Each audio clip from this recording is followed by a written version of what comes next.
What's up, y'all? Kevin Kuhn here from Athlete Factors. This is the Athlete Factors podcast, and I am with a new friend, Angela Lewis. How you doing today? I am amazing today. How are you, Kevin? I'm very well. I'm excited to have this conversation with you. So, tell us a little bit about yourself, where you're from, your athletic background, and let's start it there. Sure. So I am from St. Louis, Missouri, and I grew up wanting to dance. I used to want to be a fly girl off in Living Color. You remember the fly Nice. girls? I thought Oh, that yeah. was going to be my future, but it wasn't. I ended up I was 5'8" in the 5th grade. Wow. And I am 6'1" now, and I've been 6 feet 1 inch tall since I was 12. Wow. There aren't many fly girls my height. So what seemed to be a better fit was basketball. And so I grew up playing with my brothers in the backyard. And one day I was coming out of Blockbuster Video. You remember Blockbuster? Mm-hmm. So I was coming out of Blockbuster, and this guy says, "Hey, do you want to play on our team? Like, we need more tall girls on our team." And I said, "Of course," thinking that I could really play. And I get there, and these girls are going like behind the back, between the legs. I was like a deer in headlights. Like, I'd never seen young women play like this, and they were my age. And I mean, you know what it's like being new at anything. Mm-hmm. So it was really hard. And the other thing that's really hard is when you're tall, people expect you to be good immediately. Not the case. So, you get over that, and mom's telling me how great I am when I know she was not telling the truth. But I just kept playing. So, like anything, you keep working at it, you get better, you don't complain, you keep trying. And I was blessed with a full athletic scholarship to St. Louis University, NCAA Division I, and then I played overseas. Then I came back and started coaching, and I coached high school basketball and college basketball, Division I, Division III, and professional. St. Louis has a professional team, the St. Louis Surge, and so I coached with them as well. So nice. So you've got experience in basically every aspect of the sport, which I think is excellent. I think it's really good to have not just so I wanted to coach professional track and field, and it wasn't until I got to see what coaching professional track and field was like that I was like, this is not for me. So like, it's really good that you've got high school experience, you've got different college experience, you've got professional experience. That lends itself, I think, to so many more valuable lessons for the athletes that you work with, knowing that, you can work on the fundamentals with a high school athlete. You can work on the fundamentals with a professional athlete. Like, it doesn't get away from that. So it doesn't. And then, because like you said, the talent portion maybe didn't come naturally for you. You had to work on that. Like, I think those are the coaches that make the most impact. Yeah, where it doesn't come naturally, right? Because I agree. Yeah, because I don't write off a kid if they're not great when they're 9.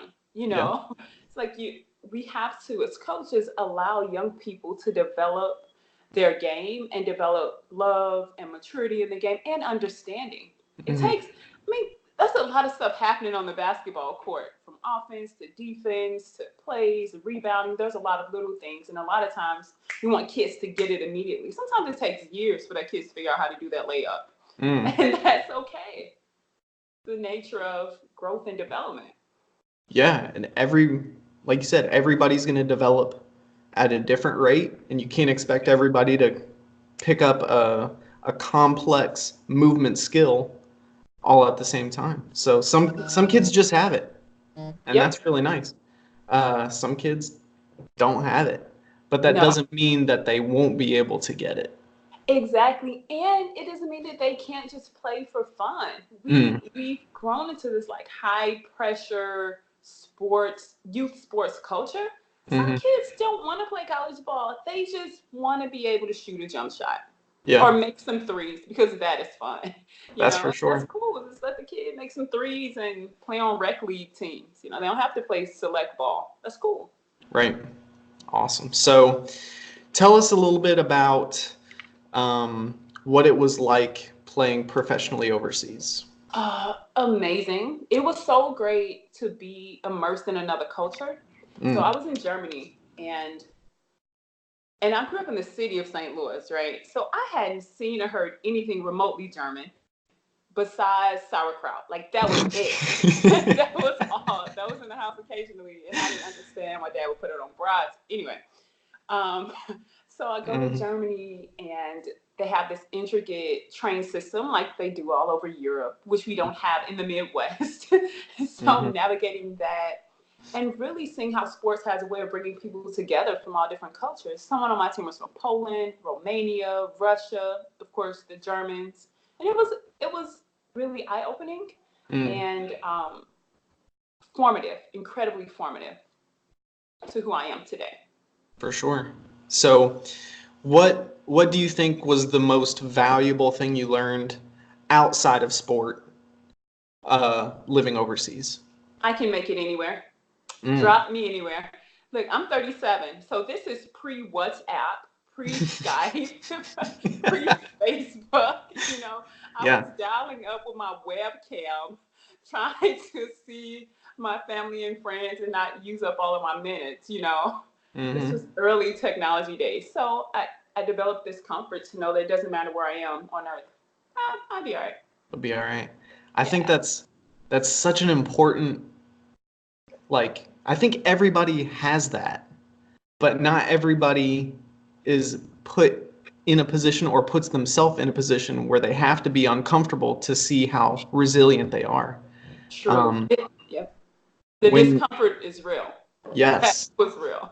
yeah, like it's not fun going to a place where you don't know anybody, No. but you learn to be much more self-reliant, Mm-hmm. and I think ultimately like that allows you to be comfortable by yourself, that allows you to be comfortable with other people, and ultimately like I think that helps you figure out who you are a little bit better. So, It really does. And you have to develop a really high level of comfort with your thoughts when you're in a car full of people and no one's speaking English. And you have no clue what they're saying. We're on the road to games, and I'm just like, you're not texting anyone because we had analog cell phones, right?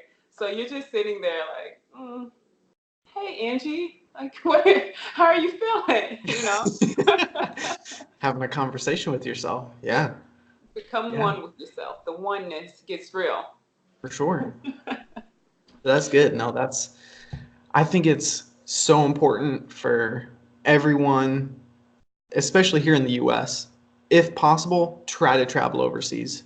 Try to Yes. spend some time outside of your comfort zone where you don't have everything, a phone call or a text message away. Like, figure stuff out.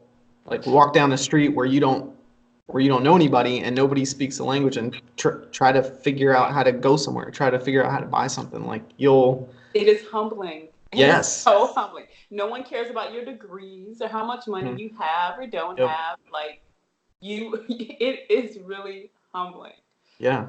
When I got to the airport in Frankfurt, I went to baggage claim and I'm waiting for my bag and it doesn't show up. No bag. 21 years old in Germany, no bag. So I go over to the lady at British Airways and I'm like, I'm talking to trying to explain to her that my bag isn't there. And she doesn't speak English. She looks at me and starts speaking German. I cannot make this up. She looks at me and like all I have is English, loud and slow. You know how Mhm. you know how we do. If you figure you slow and louder, like she'll understand. No, that didn't work. So some really kind man who spoke English and German came Mhm. and helped us navigate that conversation, the cultural exchange, Mhm. and then my bag was still lost. And I Shoot. remember going into the bathroom and I cried. I bawled like a baby. I'm like, I'm in this other country. I don't know anyone other than my agent who I had to figure out how to get to Mm. from the airport. Um, and then like in a minute, I literally said, "Suck it up. No one made you come over here. Like figure it out." I had Mhm. to check myself. There was literally nobody to call to help. So you figure it out. Figuring it out. Yeah, and I'm glad I lost my bag because getting on and off them trains would have been a pain in the ass if I had that big bag. So that worked out. It's just way easier. It was Yeah, blessing in disguise. Who knew? right. You can always get more stuff. Yeah, I had to borrow some random people clothes, but it worked. That's hilarious. Yeah, like in the moment, I'm sure that was frustrating. But Oh man. now, like you have much better perspective now. You're like, man, like you said, that's a blessing. Like how convenient. So, Look, I don't even need. Anyway, yeah. You realize you don't need a whole lot. If yeah, if everything you have you take to another country and then it's lost, shit, and then you're okay. You're like, oh, I've been stressing about stuff that literally doesn't matter. yeah, it's true. That reminds me. So, my parents were missionaries. So we Okay. moved to the Philippines when I was 6, and we Wow. yeah, we were living in a house that our mission agency kind of like rented or owned. I don't know how that worked, but uh, we were only there maybe a month or two. My parents were looking for a house for us to live in, and so we're staying at this mission house. And one morning we're getting ready to leave for school, and like 6 or 7 guys rush in when we opened the gate to leave, and they had guns and they robbed us. And I know, crazy, right? We'd Oh, only been there like a month. And wow. so they took, my dad's wallet. They ended up not taking much of our stuff because they thought we were living in the upstairs apartment and we were staying downstairs and they thought it was just storage downstairs. So, long story short, they took my sister's, like, they took one of her necklaces and they took her bag and they took my brother's bag and yeah, it's like Wow. culture, ultimate culture shock. Mm-hmm. But then you realize, like, okay, like we could go home, we could go back to the States, Yeah. or we can just figure it out. Like this could have happened at our house It could have. Yep. here in the US, right? So you just like, all right, that hurdle's out of the way. It's got to be smooth sailing from here on out. So and Please, that for has the to be scary. yeah, yeah. Like at the time, I think I was young enough where I was just like, just taking Mm-hmm. it on. I wasn't that scared, but like now looking back, I'm like, that could have been bad. That could have been really bad. But Wow. the next 7 years, all awesome memories. You So and so that and that seems to be like a trend, or I guess like the nature of life. You get tested. Like no matter what it is, when you set out to do something special, amazing, remarkable, and new, you get there because I don't even know like why this is, but this is just how it's been for my life. Like you get there, and then when you work to get there, immediately you get tested to see if you really want this shit or not. mhm. Yeah, It's something that throws you off, it's unexpected, it rocks your core, and you're like, I could go back, like you said, or I can keep going. for sure. Yeah, there's gonna be tests. There's gonna be hurdles. There's gonna be it's. I think parts of our mind are always looking for reasons to go back to what feels safe and comfortable. Yes, Yeah, but like something amazing is just beyond that if you're willing to push through for sure. Yep, so true. I've had to force myself out of bed this morning. it. Literally. Say, feet on the ground, no snooze. Get your Yeah. feet to the floor. Yep. Yeah. No, that's a serious struggle sometimes. Sometimes you just want to lay in bed. I totally get that. Yep. That was me this morning. I hit the snooze a couple times. So, but I was Yeah. like, my clients are not going to be happy Exactly. if they're knocking on the door and I'm not already in here with the lights on and the workout set up, ready for them to go. Um, so really interesting kind of how we set this up. So, if you will, explain just a little bit of how this whole conversation Sure. really got started. Well, it started when I was in Germany. So I had to get used to talking to people I didn't know. So I Hmm. developed this comfort, which is like reaching out to people. Mm. So I was researching different podcasts, and wanted to talk to people who were connected to athletes or sports or had interesting conversation about athletes and sports. And so I just sent you an email and said, hey, this is who I am. Here's my background. Do you want to chat? What's your process for booking guests on your podcast? And we set up a time to talk. I didn't call you. I missed that appointment. Yes, that didn't happen. But thankfully, you emailed me a couple of days ago and said, hey, are you okay? Which I thought was really kind. Like, I felt like you didn't know me, but you were concerned because you know I'm diligent. You could tell that I'm diligent. Yeah. And so I was like, hey, yeah, I'm still alive. I'm great. Sorry I missed the call. Can you talk today? We talked that day and then set up this early morning call, and here we are. Yeah. So I think just reaching out like you did, like this is basically the second or third time that's happened where like I have no idea what my reach is with this. Like I'm not doing this to try to get famous. Like I just want to have conversations with people who want to talk about athletics, about sports, about anything related to that. And so I was super excited when I got the email from you. I was like, all right, this is cool. Like this is exactly what I want. People, people that want to have these conversations. So I'm so glad that you emailed me. Like I hope other people watching this or listening to this kind of follow your cue, and so that I can continue to have, these amazing conversations and make new friends and make new connections and ultimately bring high quality content to, to kids who want to play sports, either at the college level or professionally. So that kind of segues us into the next thing that I'd love to discuss, which is the college recruiting process. So tell us a little bit about that and how that worked for you and yeah.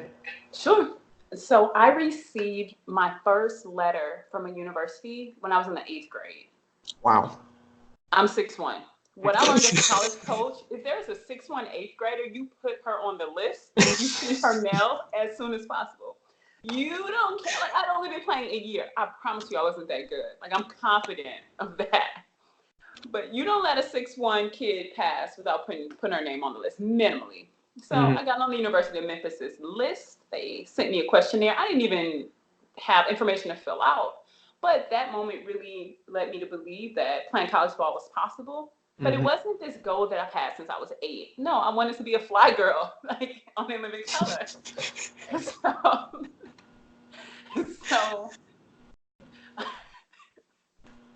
So I then began, I got better, obviously. I played Division I basketball. So I stayed. That really shifted my understanding of level of commitment, the necessary commitment, and really pushed me to want to be better. And after a couple of years, I shifted my select team to a team that was more competitive. Like everybody played college basketball, Division I or Division II, or it's high level D3, and has some really good coaches who helped me.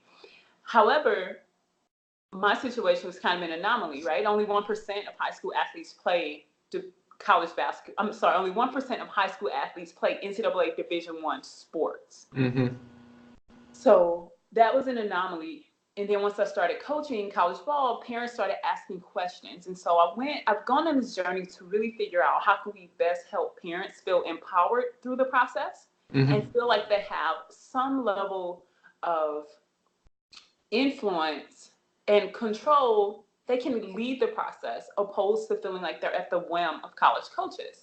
There's a lot of young people who miss opportunities because parents just don't know, or their high school coaches never had an athlete who could play at that level, so they don't necessarily have the tools to guide them. So here's what I did. I surveyed 100 parents who have daughters that play basketball. 100 parents. And the feedback was incredible. The few really big ahas was that only 20% of parents reported that they feel very prepared to help their daughter with the college recruiting process. Wow. Only 20%, which might be more like 15%. really understanding the intricacies of the process. So that Mm-hmm. really fueled my desire to share more about what I've learned and some things that parents can do. Gotcha. So one of the things that we chatted about, on our phone call was my college recruiting experience was extremely limited. Yeah. Like I kind of already knew where I wanted to go to school, where I wanted to run, and I got letters from some other schools, but like in my mind, I had already determined what was going to happen, so I didn't really talk to any other coaches. I didn't really look into any other programs. So, um, what do you recommend a high school athlete do to make sure that they're not kind of limiting themselves to just one program? That's my favorite question.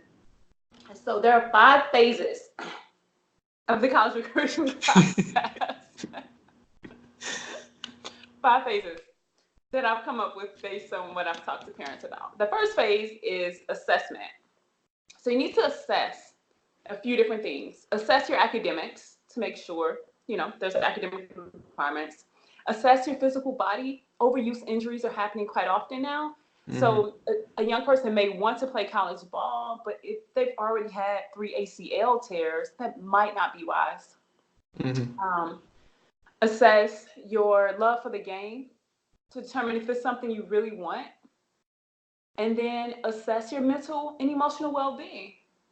That's important. So we do this assessment, then you come up with a plan, right? So if your child is having trouble like overcoming stressful situations, maybe see a sports psychologist or a therapist just to Mm-hmm. get tools, Mm-hmm. just to give him or her some tools because they'll need them. If your child really never asks to go to the gym, then they probably don't love the game. And that's okay. If they only want to play once or twice a week, that's okay. No, Mm-hmm. no shade. Just let that baby play a couple times a week, but don't put them on a select team and pay $5,000 over the course of the year. You're going to be upset because you're not going to get a return on that investment. Not going to be a good look, mom.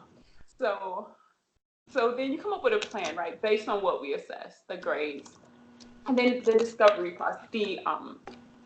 It's the discovery process, right? It's collecting data.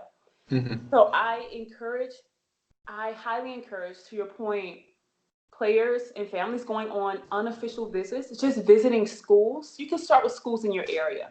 Mm-hmm. So here in St. Louis, there's Division 1, Division 2, Division 3 schools, NAIA, junior colleges. Even if you're not necessarily interested in that particular school, it still gives you something to compare other schools to when you go out and see them. So get on campus. You might be surprised. You actually might like it. Mm-hmm. And don't only listen to people who tell you, well, everyone has their opinion. Like, see it for yourself is my point. Some people are like, oh, I don't like that school because they have whatever. Or I heard. No, like, do your own research and get your own Mm-hmm. experiences to make informed decisions. And then you evaluate them all based on you. So if you know that your child cannot be in a 40,000 student campus because they're going to get lost and they need more like individual guidance, then maybe a smaller school is better. Mm-hmm. And then make your decision based on like what your kid needs and what's best for them, opposed to what other people are going to think about the prestige of the school. No one really cares. Yeah, I think it's so easy to get caught up in like, oh, my kid has to go to the best program, Mm-hmm. and then the really important stuff like, well, what do they want to study, and Mm-hmm. are there tools set up to make sure that they're successful as a student first? Because very few, like you said, 1% of all high school athletes then go on to play Division 1 sports. Well, like, what's the percentage of Division 1 athletes that go on to play professionally? That's like probably another 1%, right? So Mm-hmm. you're gonna be a professional at something, and it's probably not gonna be sports. So making sure that you're finding a school that's gonna ensure that you're successful, not just on the court, but also, you know, with Yeah. whatever degree you have. I think that gets overlooked a little bit. So It does. It does. It gets overlooked a lot. It gets overlooked so much. Yeah. There are a number of things in addition to like having a major, such as the like the alumni program. Mm. You're just going to have to be connected to, like, you'll be connected to the university forever, and you could leverage some of those resources to, help with life. For sure. Yeah. I mean, without that, network base, sometimes it can be hard to get your foot in the door to get, job interviews or, whatever the case may be. So yeah, taking full advantage of that. If you're going to a school where you're viewing playing a sport as a job and you don't love it, then you're probably going to get burned out. And if you're not making those connections, then at the end you've got a degree and you've got, you got nowhere to go. So leverage it for sure. Absolutely. So which is not what I did at all. So let me be clear. I am not speaking from experience here, but I understand the value now at 37. No. Some lessons are best learned the hard way. Yes. Right? Then you only have to learn it once. So. Very true. So what are some of the other really common questions that you either get from athletes or that you get from parents? One common question is, how do you know if a coach is really interested in you? How do you know if the coach is interested in your child? Mm-hmm. It's kind of like dating, right? When you first meet someone, they're great. You see all of the good qualities in them. And then over time, you start seeing things that you may not find as appealing. And then you have to decide if you're going to ride this thing out. Or if they meet someone else, like, that's a possibility as well, that they might find someone that they like better than you. And so things just got real. It happens. So yeah. So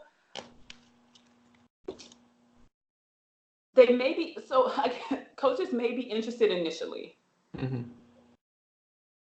But just like they are recruiting talent, you're also looking at other schools. And it's pretty naive to expect coaches to only want to talk to your child and not other kids. Mm-hmm. So how do you know if they're interested? Well, if they literally say, we are interested. No, don't make assumptions about that they're interested just because you saw them at one game. If they say that they're interested, if by the time your daughter's a junior, if we're talking about Division I, if they contact your coach to come to your high school practices and our games, if they write you letters. So communication is how you can gauge interest. The amount of communication that the coach has with your high school coach and or with you determines the level of interest. Gotcha. So it's not just, oh, hey, I got a letter from this school and it's super generic and they're just saying, hey, you should consider our athletic program. Like, that doesn't mean they're interested. That's just, you were on a list of 1,000 kids and you all got the same letter. So, but that doesn't mean don't follow up with that necessarily, right? Oh my gosh, follow up is everything. I was talking to, I'm looking for my charger so my battery doesn't die. I was talking to a college coach, and they were saying how they'll text a parent or they'll ask a kid to contact them, and the kid won't contact them. So they just assume they're not interested and they move on to the next person. So if they reach out and you're remotely interested, reach back. It's like when that guy calls you and you're like, oh, I kind of like him, but I don't really know. Like, call the guy back. Like, just call him. You don't have to commit your whole life away to, in one conversation. You're not gonna marry him in one conversation, I hope. But the same thing with colleges. Just get to know them. Yeah. You've got to be able to have. You've got to see if there's some level of connection. Like, that doesn't mean you got to, like you said, that doesn't mean you got to be like, you don't divulge your whole life story to them, but you've got to see like, okay, can I effectively communicate with this person? Exactly. If you're not able to communicate before you're getting coached, how are you going to communicate when things, if you're having a bad practice and your coach kind of comes down on you, like, are you going to view that as constructive criticism, or are you going to view that as like, oh, he's singling me out and he doesn't like me or she doesn't like me, and so. Right. And the other thing, Kevin, is that it's important that players make decisions on their school on things in addition to coaching, because the coaches may leave. That happens pretty regularly, and players never really expect it. It catches them off guard, and so you just have to know that there's more to the university beyond what's happening on the court. For sure. Wow, that's another thing that we don't really think about too often. It's like, no, like, things are concrete. This coach is going to be here forever. Doesn't always happen. No, it doesn't. I remember the first time one of my coaches left. I was so disappointed. Like, I couldn't believe that they decided to do something else for their life. And then when I coached college ball, I left a lot. And I was like, oh, I get it. I see that people leave.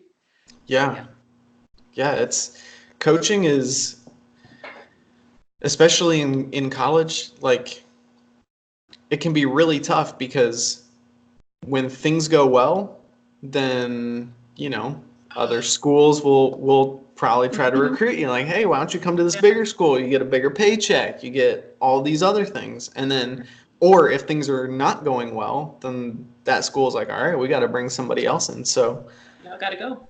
Exactly. So yeah, just because things are going well right now doesn't mean that it will always be that way. So yeah, that's a tough one for sure. So it's life, though. People come and go. You get to learn that lesson early on. yes, and I think if you're committed to getting better as an athlete, then having a new coach isn't going to make or break you, right? Like, no, you have to learn how to adjust and communicate with different people and connect with different people. Be doing that your entire life. That's for sure. Yeah. If you get a new job, you're gonna have a new boss. Sometimes that boss gets promoted, and then you get a new boss, or you get promoted, you have a new boss, or sometimes now you're the boss. So you've got to be able to make things work in whatever situation you're in. So. Yep. So, let's see. Do you have any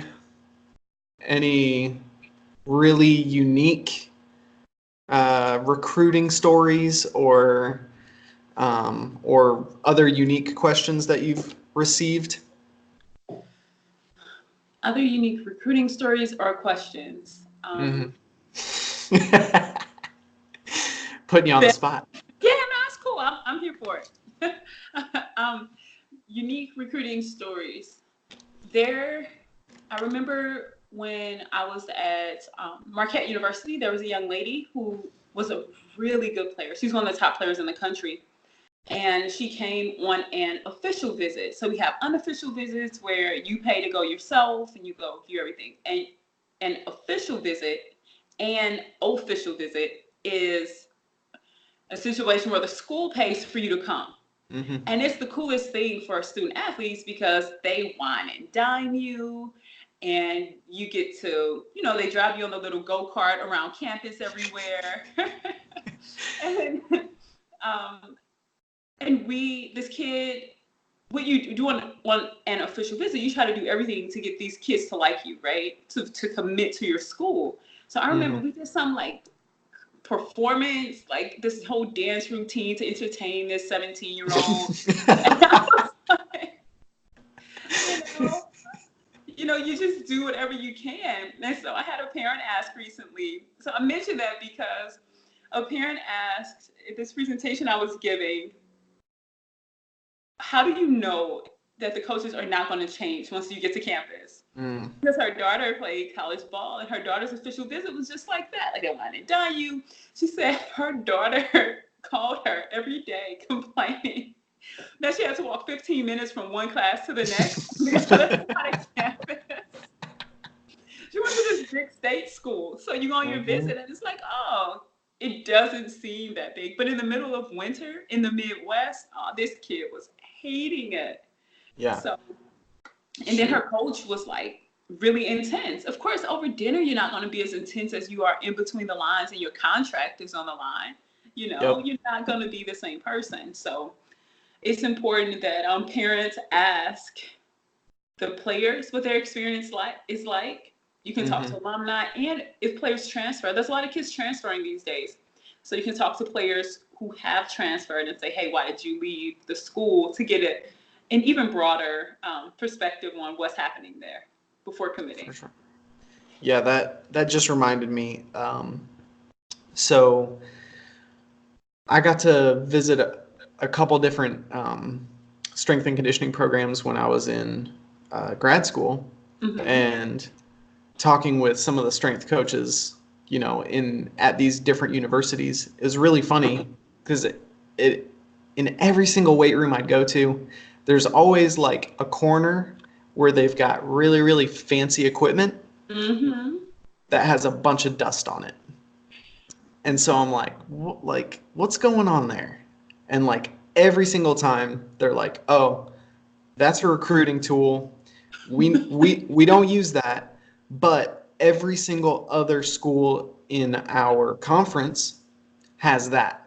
So if we don't have it, then huge disadvantage for us. So we have to have it just to show and say that we have it, but we don't really use it. But it looks cool, doesn't it? It's like, yeah, yeah, and it's taking up space and it's collecting dust. But Mm-hmm. um, yeah, there's times where the there's a bit of a facade, and if you're not asking all the questions that you've just laid out, then you may get a different idea in your head of what a Yeah. program is actually like. So, And you know, Kevin, there's a facade on both sides sometimes. You have kids who be like, oh, I love the game, I love to play. And then they see what preseason workouts are, and it's too much. And so for both sides, they're kind of taking a risk. It's like, I hope so this whole scholarship and offering kids scholarship is contingent on so many factors. mm, It's contingent on the fact that you're going to be a good teammate. It's contingent on the fact that you're going to show up on time. You know, mm-hmm, my as a coach, how much I really like you is contingent upon your attitude. Like there's so many contingencies mm-hmm. to determine whether or not your college experience is a good one. That's for sure. Yeah, there's a ton of variables up Yeah. in the air, and if you're not taking care of the ones that you actually have control over, Mm-hmm. then it can be really easy to say, oh, well, this program doesn't work for me. Yeah. I can't be successful here. The coach doesn't like me. The other players or my teammates aren't, what it's like. If you're taking care of your stuff, then you can actually evaluate whether a program is working for you or not. So, Exactly. um, but yeah, like this is so awesome just to get this insight. This was stuff that I had no idea when I was in high school. I'm sure there's tons of kids, like I work with high school athletes, a lot of whom want to play, you know, Yeah. collegiately, and um, these are questions that I'm sure they're not asking themselves, or coaches that are recruiting them. So this is going to be immensely helpful. So I'm thank you glad. so much for doing this. This is amazing. Oh, you're welcome. I'm glad it's helpful. So, um, what's a general piece of advice that you'd like to share with anybody who's watching or listening? It can be sport related, life related. What's just I like to ask everybody just Okay. what's a piece of advice that you have? One of my favorite quotes is by Dr. Maya Angelou, and it says, she said, people will forget what you said, they'll forget what you did, but they will never forget how you made them feel. Mm, And that's kind of how I approach life. I try to affirm people, be good to people, be really intentional and conscious of the energy that I bring to situations, and try to like dance. Life, like, we take this life so seriously, and I think we need to have more fun. We need to play more. I love little kids. All they want to do is play. Like, they'll spin in circles and they're like elated. So I take cues for them on what makes life satisfying. Be good to people and play. Just go play more. Play, yeah. Do some cartwheels. Yeah, I've never done a cartwheel. I've never done a cartwheel, ever. And I won't. Do you want to know why? Tell me. I'm so afraid of falling. I feel like my legs are not going to get back under me. And I feel like I've aged out of cartwheels. Oh, I don't know about that. Being upside down, that whole thing kind of messes me up. I do that little half cartwheel thing where your hands go down and you just like lift your legs to the other side. That's as good as it gets, man. Hey, that's a start. That's That's the beginning and the end of cartwheels. That's the start and the finish. Hey, well, it's maybe they're not for everybody. So, no. But other people should do cartwheels. If you are sure. a cartwheeler, do that. Do it. Do those. Yeah, I was just home visiting my family, and my niece and two of my nephews. We were all together. We were watching one of my other nephews play an AAU basketball game, and so my niece and my other two nephews, they like run off. They're by themselves. They're playing. Like, they don't need toys. They're just doing their thing. And my niece Anna, she's just doing cartwheels all over the place, like having a great time. Yes. Their imagination, their willingness to just enjoy whatever moment they're in. Kids are so present. They're not worried about next year or 5 years from now. They're just like being kids. Yeah. Being human. That's right. Yeah. Yeah, I have nieces and nephews, and I'm the aunt that they build forts with. Like, we build forts, and we have dance parties, and it's a blast. I'm that one. Yep. Yeah, that's good.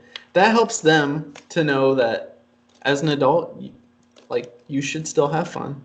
Exactly. And I think that's helpful for us adults to keep us young and remind us, not everything in life has to be so serious. Very true. You gotta enjoy it. So if somebody wants to reach out to you, ask you a question, follow you on Instagram, etc., how would they do that? If you want to follow me on Instagram or Twitter, my Instagram name is @Lewis_speaks. So @LewisSpeaks. And my website is AngelaRLewis.com to find out more information. Awesome. Yep. Sweet. So, I had one more question. I just thought, just lost it. Well, I want to say one thing. So there are high school and college athletes who I reach out to every week to check in to see how they're doing. And they told me it would be valuable to post on Instagram, daily mentoring minutes. So every day on Instagram, I'll go on and say, put in my story or IGTV and say something that is either a conversation I've had with one of them or something that I have been thinking about as a coach that I wanted to share. So if you're looking for some daily inspiration or motivation or insight as a player, hit me up. I'll be your virtual coach. Awesome. Excellent. Well, I'm going to do that right now. Oh, yeah. As soon as we finish. So, excellent. I just remembered. Tell us a little bit about being an author. Oh, yeah, that. I did that too. So, I really, really enjoy writing and speaking. And my first book came out of a speech that I gave to some high school students when I was coaching at Southeast Missouri State. And I didn't understand the impact of sharing your story until I actually wrote this book. And the beauty of books is they're timeless. So now someone can pick up the book and it has an impact, or they're able to connect to the stories in authentic ways. And so I've published 4 books. The Game Changing Assist, 6 Simple Ways to Choose Success. The Game Changing Assist workbook, and it's all about helping young people like find a roadmap for their life, which includes gratitude. So it's not all about like set this goal, short-term goals and long-term. There's no short-term and long-term goals. It's having a vision for the things that you want for your life and who you're going to become. It's connecting to mentors, cheer squads, and all-star team, like having people who can help you. Like, how do you get through those difficult times? That's what that book is about. And then the workbook accompanies it, because then you can actually like do the work. It's one thing to like read stuff. It's another thing to do the work of helping, bring something special happens when you write it down, And then Post Moves, The Female Athlete's Guide to Dominate Life After College, is a book that I'm really proud of. I interviewed 15 women from various sports. Some of them are international as well, and they play college sports all over the country, and they shared their experience. One thing that's missing for college athletes are mentors. Is when you leave college, who do you have that's going to speak on your behalf? Who do you have that's a professional besides your coaches and professors who you can call when you need some insight? So that book aims to really help with that. And then most recently I published The Fundamental Game Plan, and it's every basketball player's academic and athletic success tracker. So the idea with this publication is that athletes can build confidence by tracking what they do, by keeping a record of what they do, and by being able to see their academics and athletic responsibilities all in one place. And so there's a shot chart in there. Kevin, imagine this. Okay. Imagine you made 500 shots per week. Okay. Over the course of the month, you've made 2,000 shots. It's November, man. If I make 2,000 shots in November, I'm going to every game in December letting it fly. Like, I'm not questioning myself because I know that I've made 2,000 shots. And if I've made 2,000, I probably shot 4,000, just statistically speaking. So the idea is that we can help young people build confidence by showing them what they've done and the work that they've done. Yeah. My mentor, he's super big right now on data. If you don't know what the data is, then you do not have a realistic or accurate view of what you're capable of or what a situation actually is. And it sounds like that's it. Like, if you're not keeping track of that data, how many shots you've taken, how many shots you've made, then how can you go into a game being confident? Like, okay, well, this is what I'm capable of.